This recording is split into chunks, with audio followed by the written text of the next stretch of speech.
Hello friends, welcome to your own channel daily commodity. तो आज हम एनालिसिस करेंगे कि ऐसी एग्रीकल्चर कमोडिटी का एनालिसिस करने वाले हैं जिसका जो यूज़ है मोस्टली 80% यूज़ आप उसको खाने डे टू डे यूज़ में आप उसका यूज़ कर सकते हो। 20% जो इसका यूज़ है वो इसका जो यूज़ है वो ऑयल इंडस्ट्री में किया जाता है। उसके 80% जो यूज़ है उसके अंदर से 97% यूज़ एनिमल फीड, मतलब जो भी एनिमल कैटल रियरिंग होती है या हैन या फिर काऊ गोट, उन सबको जो भी फीड चारा डाला जाता है उसके अंदर 97% इसका यूज़ किया जाता है और 3% यूज़ फूड प्रोडक्ट्स के अंदर किया जाता है और 20% यूज़, जैसे कि मैंने आपको बोला कि ऑयल इंडस्ट्री में इसका यूज़ किया जाता है, उसमें से भी 68% जो फूड है जो उसके थ्रू जो ऑयल जो उसके अंदर यूज़ होता है, जो भी फास्ट फूड कंज्यूमर कोई भी कंपनी होती है या गुड्स कंपनी होती है, जो बायोडीजल हो गया या फिर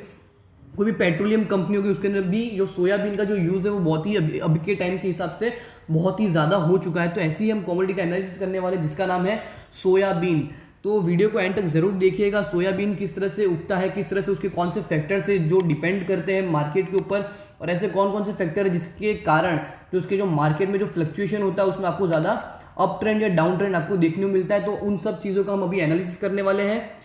तो आपको याद दिला दूं कि अगर अभी तक आपने हमारे इस चैनल को सब्सक्राइब नहीं किया हो तो डेली कॉमोडिटी को ज़रूर सब्सक्राइब कर दीजिएगा ताकि आपको हर कॉमोडिटी का एनालिसिस आपको पूरा जानने को मिले। तो हम बात कर लेते हैं कि सोयाबीन जो कॉमोडिटी है वो इतनी महंगी मार्केट में क्यों है। तो देख लेते हैं, सबसे पहले जो रीज़न निकल कर आ रहा है वो है कि जो चाइना में जो इसकी जो डिमांड है मार्केट में बहुत ही ज़्यादा थी और अराउंड 1100 ईयर्स अगो से जो इसकी जो मार्केट में जो डिमांड है, स्पेशली इसकी जो डिमांड थी मार्केट में चाइना से ओरिजिन हुई थी और ऑल ओवर द वर्ल्ड जो अभी जो इसका यूज़ है वो पूरे विश्व भर में किया जाता है। और जो मेन सोर्स जो फूड सोर्स का जो मेन इसका यूज़ है वो अभी के टाइम पे सबसे बहुत ही ज़्यादा बढ़ चुका है, के लिए सोयाबीन बहुत सारी इंडस्ट्री में बहुत ज़्यादा पैमाने में भी यूज़ होने लग गया है। अब हम देखते हैं कि सोयाबीन के जो मेन यूज़ है, इसके वैसे तो इसके बहुत ज़्यादा ही यूज़ है, पर उसके लिए जो सबसे ज़्यादा इंपॉर्टेंट जो यूज़ होते हैं अभी मार्केट में वो है सोयाबीन ऑयल। तो जो भी आप ऑयल इंडस्ट्री में आप जाते हो, जैसे कि समझ लो कोई क्रैकर्स होते हैं, ब्रेड्स होते हैं, केक्स, कुकीज़, पाइज, ऐसी जो कोई भी चीज़ होगी तो उसके अंदर सोयाबीन का ऑयल जो होता है वो बहुत ही ज़्यादा यूज़ किया जाता है। और अभी के टाइम के हिसाब से जो बायोडीजल की जो डिमांड है इन फर्दर मतलब 20 to 25 दैट इज 2025 या 2030 के ईयर्स में जो बायोडीजल की जो डिमांड होगी वो भी मार्केट में बहुत ही ज़्यादा बढ़ जाएगी। तो उसके कारण भी सोयाबीन का जो कॉन्ट्रैक्ट होता है उसकी प्राइस में भी आपको अपट्रेंड देखने को मिल सकता है। सेकेंड जो रीज़न निकल कर आ रहा है वो है सोयाबीन मील। तो जो कि मैंने आपको पहले ही बोला कि जो सोयाबीन जो यूज़ होता है बहुत सारे फूड इंडस्ट्री में किया जाता है, उसके अंदर क्या जैसे कि पोल्ट्री हो गया, पिग्स हो गया, कैटल या अदर फार्म एनिमल्स होते हैं, उनको चारा डालने के लिए भी सोयाबीन के जो भी वेस्ट मटेरियल्स होते हैं वो भी बहुत ही ज़्यादा इसका इस्तेमाल किया जाता है। और थर्ड जो रीज़न निकल कर आ रहा है वो है मिससेलेनियस यूजेस, जैसे कि आप समझ लो कमर्शियल कारपेट्स बन रहे हैं या होम अपहोल्स्ट्री बन रही है या सॉल्वेंट्स या इंडस्ट्रियल की कोई भी लुब्रिकेंट्स होते हैं या सोया इंक या क्रेयॉन्स बनते हैं, तो उसके अंदर भी सोयाबीन का जो यूज़ है बहुत ही ज़्यादा पैमाने पर ऑलमोस्ट 10 to 20% जो यूज़ होता है सोयाबीन का किया जाता है। अब आपको याद दिला दूं कि अगर आप कोई भी कमोडिटी में इन्वेस्ट करते हो फॉर एन बेटर रिजल्ट के लिए, तो आपको कोई भी कमोडिटी कौन से रीजन में सबसे ज़्यादा उगाई जाती है उसका आपको नॉलेज होना चाहिए कि आपको, ताकि आपको पता चले कि उधर की जो वेदर कंडीशन है, गवर्नमेंट पॉलिसी है वो किस तरह की होती है, ताकि आपको पता चल सके कि आपको कौन से टाइम पे उसके अंदर इनवर्ड मूवमेंट लेनी है और कौन से टाइम पे आपको बैकआउट हो जाना है। तो सबसे पहले जो कंट्री निकल कर आ रही है वो है United states of America, second में है ब्राज़ील, थर्ड है अर्जेंटीना, फोर्थ में चाइना और फिफ्थ में अपना इंडिया। अब हम देखते हैं कि जो पाम ऑयल है वो इतना ज़्यादा महंगा क्यों है मार्केट में। जैसे कि मैं आपको पहले ही बोल दिया कि जो यूज़ है इसका जो बहुत ही ज़्यादा हो चुका है, दैट इज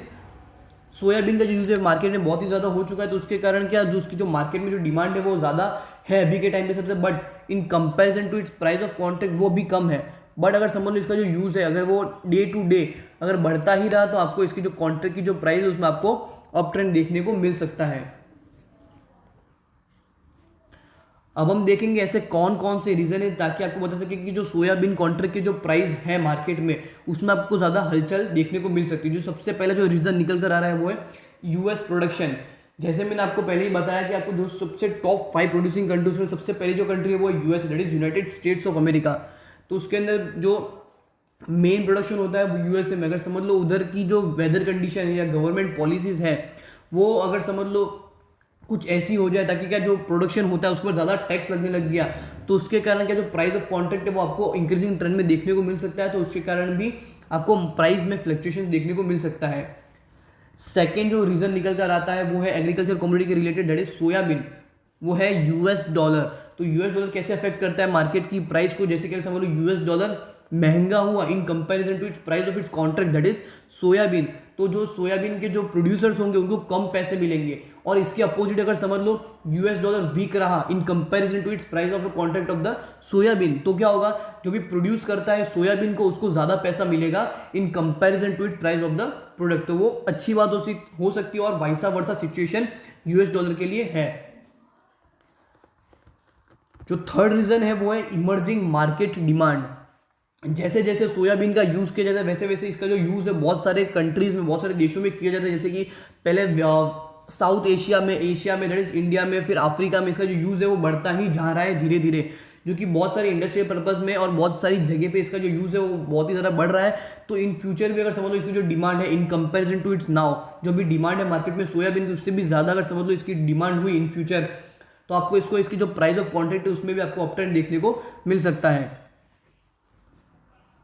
फोर्थ जो रीज़न है वो है ऑल्टरनेटिव ऑयल्स। अगर कोई भी एग्रीकल्चर कमोडिटी हो या कोई भी आप एनर्जी कमोडिटी हो, अगर आप उसमें इन्वेस्ट करते हो, अगर आपको एक फैक्टर आपको ज़रूर पता होना चाहिए कि उसके मार्केट में कोई भी ऑल्टरनेटिव भी हो सकते हैं। तो जैसे कि सोयाबीन ऑयल, तो उसके ऑल्टरनेटिव कौन है, अगर समझ लो सोयाबीन का जो प्राइस ऑफ द कॉन्ट्रैक्ट है वो ज़्यादा हो चुका in comparison to its substitute, that is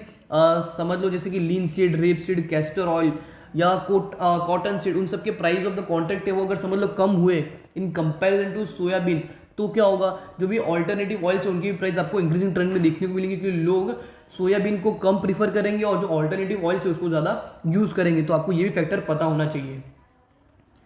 fifth जो रीज़न निकल कर आ रहा है वो है एथनॉल सब्सिडरीज। अगर समझ लो यूएस गवर्नमेंट जो सबसे ज़्यादा प्रोड्यूस करती है यूएस दैट इज सोयाबीन, अगर समझ लो यूएस से अगर फार्मर को बूस्ट करे एथेनॉल प्रोडक्शन के लिए, तो क्या होगा, जो सोयाबीन है उसके अंदर जो यूज़ होता है दैट इज सोयाबीन की जो क्रॉप होगी वो उसकी सीजनिंग पूरी बिगड़ जाएगी, के लिए गवर्नमेंट क्या करेगी, एथेनॉल को ज़्यादा सब्सिडीज दे रही है, तो लोग क्या करेंगे, एथेनॉल का प्रोडक्शन ज़्यादा करेंगे, तो सोयाबीन का जो यूज़ होगा मार्केट में वो कम हो जाएगा, क्योंकि लोग उसका प्रोडक्शन कम करेंगे। और जैसे ही उसका जो प्रोडक्शन है वो कम होगा तो जो मार्केट में जो सप्लाई है उसको मीट नहीं कर पाएगा, तो उसके कारण भी प्राइस में आपको ज़्यादा फ्लक्चुएशंस देखने को मिल सकता है और अब प्रेशर भी डाल सकता है प्राइस के ऊपर मार्केट की डिमांड के हिसाब से। अब जो लास्ट रीजन जो निकल कर आ रहा है वो है हेल्थ न्यूज़। अगर समझ लो सोयाबीन के ऐसे रीज़न निकल कर आ रहे हैं मार्केट में कि सोयाबीन का जो कंजम्पशन है वो हेल्थ के लिए ज़्यादा अच्छा नहीं है लॉन्ग टर्म के लिए, या उसका जो कंजम्पशन है वो लिमिटेड करना चाहिए, या हेल्थ के रिलेटेड कोई भी यूएन ने या WHO ने वर्ल्ड हेल्थ ऑर्गेनाइजेशन ने कोई भी न्यूज़ मार्केट में निकाल दी